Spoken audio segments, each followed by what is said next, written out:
America Greenland पर जिस शिद्दत से कब्जा करना चाहता है, अगर उसी शिद्दत से ट्रंप शांति बनाए रखने का दावा करते तो क्या पता शायद उन्हें नोबेल प्राइज मिल ही जाता। खैर, खबर है कि नाटो चीफ को फोन करके मीटिंग बुलाई गई है। यहां तक कि ग्रीनलैंड, कनाडा और वेनेजुएला को अमेरिका का हिस्सा भी दिखाया गया है। तो क्या है अब अमेरिका के राष्ट्रपति डोनाल्ड ट्रंप का मास्टर प्लान, इसे समझेंगे। और वहीं दूसरी तरफ नितिन नबीन का नया अध्याय शुरू हो चुका है। सबसे बड़ी पार्टी के सबसे बड़े योद्धा के रूप में उन्होंने राष्ट्रीय अध्यक्ष की कमान संभाल ली है। कार्यकाल के पहले साल ही नितिन नबीन के सामने कई बड़ी चुनौतियां हैं, कई मुश्किलें हैं। जहां चुनाव भी होने हैं, ऐसे कई राज्य भी हैं। तो क्या रहेगी बीजेपी की रणनीति और क्या होंगे नितिन नबीन के लिए चैलेंजेस, कैसे उनसे ओवरकम करेंगे, आज इसे भी समझेंगे। और इसके अलावा बंगाल में बीजेपी और टीएमसी की देखिए सीधी टक्कर है। ममता के राज्य में ममता को हरा पाना आसान तो नहीं है, लेकिन बीजेपी भी इस बार रणनीति बनाकर काम कर रही है। बीजेपी को रोकने के लिए ममता बनर्जी का आखिर क्या है मास्टर प्लान और क्या है नई रणनीति, एक नजर इस पर भी आज के शो में। नमस्कार, खबर प्रधान शो देख रहे हैं आप और मैं हूं संगीता श्रीवास्तव।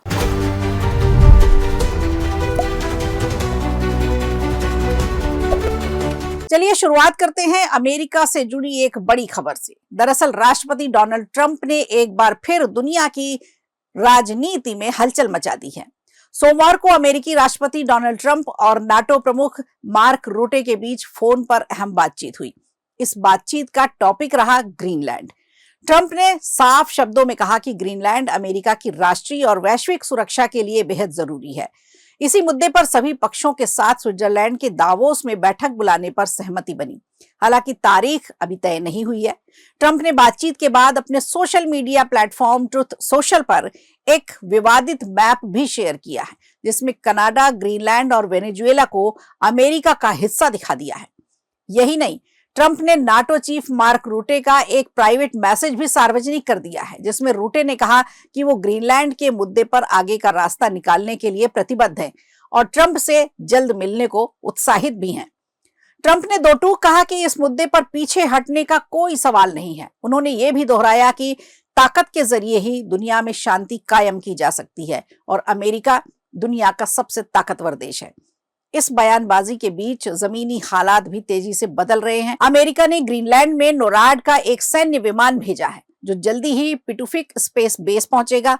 नोराड का कहना है कि ये तैनाती पहले से तय रक्षा गतिविधियों का ही हिस्सा है और इसकी जानकारी डेनमार्क और ग्रीनलैंड को दे दी गई है। वहीं ट्रंप की धमकियों के बाद डेनमार्क ने भी ग्रीनलैंड में अतिरिक्त सैनिक तैनात कर दिए हैं। यूरोपीय देशों ने इसे एक राजनीतिक संदेश बताया है कि नाटो इस मुद्दे पर एकजुट है। अब सवाल ये उठता है कि क्या ट्रंप वाकई ग्रीनलैंड को अमेरिका में मिला सकते हैं? इसे लेकर कानून क्या कहता है? कानून के पास इसका कोई जवाब है? क्या ये इतना आसान होगा? ग्रीनलैंड डेनमार्क का स्वायत्त क्षेत्र है और नाटो के नियमों की माने तो एक नाटो देश दूसरे नाटो देश पर कब्जा नहीं कर सकता। ग्रीनलैंड तभी अमेरिका से जुड़ सकता है जब वो पहले रेफरेंडम के जरिए स्वतंत्र हो। तो आखिर ग्रीनलैंड इतना खास क्यों है? और उसका जवाब ये है कि जियोपॉलिटिकल पोजीशन, आर्कटिक क्षेत्र में बढ़ती रूस चीन की गतिविधियां, दुर्लभ खनिज संसाधन और नई समुद्री व्यापारिक राहें, ये सभी कारण हैं जिसकी वजह से अमेरिका ग्रीनलैंड को अपने में मिलाना चाहता है और सुरक्षा नीति की फ्रंट लाइन बनाना चाहता है। अब देखना यह होगा कि दावोस की प्रस्तावित बैठक इस तनाव को कम करती है या ग्रीनलैंड दुनिया की अगली बड़ी भू राजनीतिक जंग का मैदान बनता है।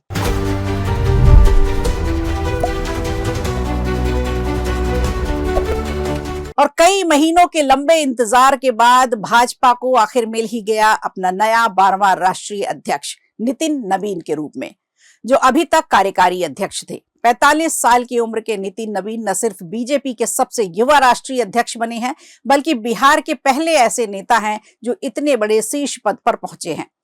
5 बार के विधायक नितिन नबीन की पहचान एक मेहनती ग्राउंड वर्कर के रूप में है। संगठन के सबसे भरोसेमंद नेता के तौर पर उन्हें जाना जाता है, लेकिन अध्यक्ष बनते ही नितिन नबीन के सामने कई बड़ी चुनौतियां हैं, कई बड़ी चुनौतियों का पहाड़ खड़ा है। आइए समझते हैं कि आखिर उनके सामने कौन कौन सी चुनौतियां हैं। तो देखिए, चुनौती नंबर 1 है बंगाल फतह।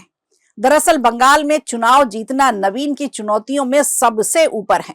ममता बनर्जी को उनके ही घर में मात देना, उन्हें हराना सबसे बड़ी अग्नि परीक्षा होगी नितिन नवीन की।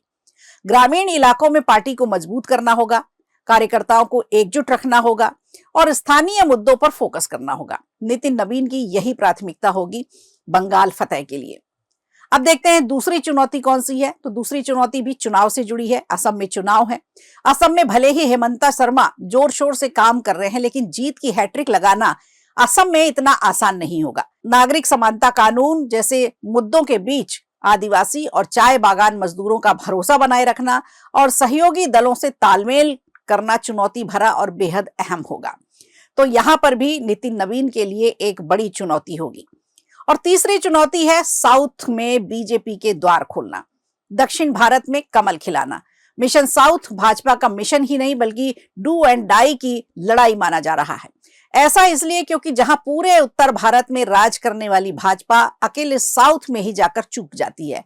ऐसे में अब तो महाराष्ट्र में भी भाजपा ने पूरी तरह से कमल खिला दिया है। तो अब बात रही केरल, तमिलनाडु और पुदुचेरी की, जो बीजेपी के लिए अभी भी कठिन मैदान है। यहां नवीन को हिंदुत्व के साथ साथ स्थानीय संस्कृति की बात रखनी होगी, भाषा को लेकर के जो विवाद चलता है साउथ के साथ उस पर भी बात रखनी होगी और विकास का एजेंडा बनाना ही होगा। तो इस तरह से साउथ मिशन भी नितिन नवीन के लिए एक कठिन पारी मानी जाएगी। अब आते हैं चुनौती नंबर 4 पर। चुनौती नंबर 4 होगी जेनजीस का भरोसा, युवा वोटर्स के लिए रोजगार मुहैया कराना, शिक्षा की बेहतर व्यवस्था करना और डिजिटल इंडिया की बात करके डिजिटल मुद्दों पर ध्यान देना। और एआईए के इस युग में सोशल मीडिया, कैंपस कैंपेन और युवा मोर्चे को मजबूती कर देना और इस समय नितिन नवीन की सबसे बड़ी जिम्मेदारियों में से होगा, क्योंकि बार बार जेनजीस को भड़काया जाता है, बार बार जेनजीस को सड़कों पर उतरने के लिए बाध्य किया जाता है, नए नए तरीके लाए जाते हैं। तो ये एक सबसे बड़ी जिम्मेदारी होगी नितिन नवीन की, जेनजीस को कंट्रोल रखना और उन्हें सही रास्ता दिखाई देना। बात करते हैं 5वें नंबर की। तो नितिन नवीन के लिए जो सबसे बड़ी 5वीं चुनौती होगी वो एनडीए को एकजुट रखने की है। एनडीए में कई दल ऐसे हैं जो केंद्र में भी हैं और कई राज्य ऐसे हैं जहां एनडीए के साथ मिलकर इन्होंने सरकार बनाई हुई है। तो एनडीए को एकजुट रखना, चुनाव से पहले सहयोगी दलों के साथ संतुलन बनाए रखना, सीट के बंटवारे पर सहमति बनाना इतना भी आसान नहीं होगा, लेकिन ये सबसे बड़ी चुनौतियों में से एक होगा। ऐसे में बीजेपी को नितिन नवीन से उम्मीदें भी बड़ी हैं। खुद प्रधानमंत्री नरेंद्र मोदी ने उन्हें बधाई देते हुए कहा कि पार्टी के मामलों में अब वो युवा नेता हैं, उनके बॉस होंगे। लेकिन शाह और नड्डा के कार्यकाल की तारीफ करके नितिन नवीन को आगाह भी कर दिया है, ताकि पार्टी का जो रिदम बना हुआ है जीत का वो ऐसे ही चलता रहे।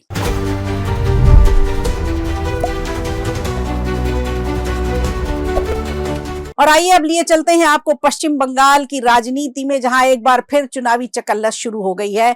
और जाहिर सी बात है कि अगर ममता के राज में सेंधमारी करने की सोचा जाएगा तो सीएम ममता बनर्जी शांत तो नहीं बैठेंगी। दरअसल आने वाले चुनाव को देखते हुए ममता बनर्जी अब मल्टी लेवल इलेक्शन स्ट्रैटेजी के साथ मैदान में उतर चुकी हैं। बांग्लादेश में हिंदुओं के खिलाफ हो रही हिंसा को लेकर उन्होंने केंद्र सरकार को सीधे तौर पर घेरा है और इसे भारत की कूटनीति विफलता बताया है। इसके साथ ही ममता बनर्जी ने अपने भतीजे अभिषेक बनर्जी को उत्तराधिकारी के तौर पर आगे बढ़ने के संकेत भी देने शुरू कर दिए हैं। लेकिन ममता की राजनीति का सबसे मजबूत स्तंभ रहा है बांग्ला प्राइड। संसद के शीत सत्र में वंदे मातरम पर बहस के वक्त जब बीजेपी सांसदों ने बंकिम चंद्र चटर्जी के नाम का गलत उच्चारण किया तो टीएमसी सांसदों की तीखी प्रतिक्रिया सबने साफ तौर पर देखी। पार्टी एक बार फिर बंगाली अस्मिता को केंद्र में लाने जा रही है।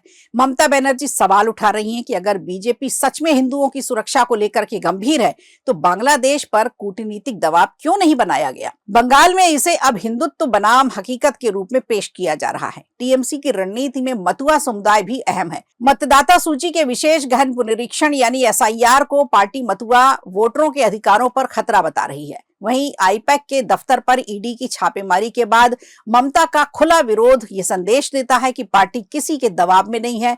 इसी बीच अभिषेक बनर्जी की भूमिका भी लगातार मजबूत होती जा रही है।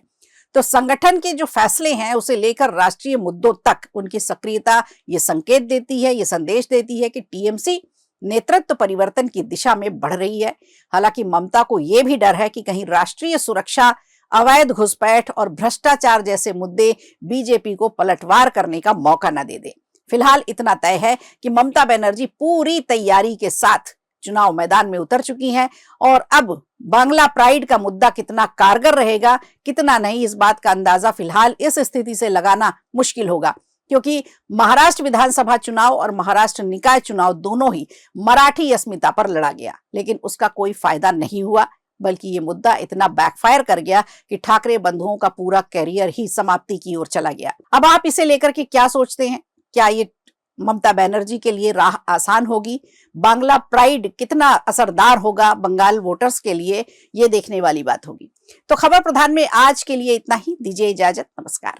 वीडियो अच्छा लगा हो तो लाइक कीजिए, शेयर कीजिए और कमेंट बॉक्स में हमें जरूर बताइए।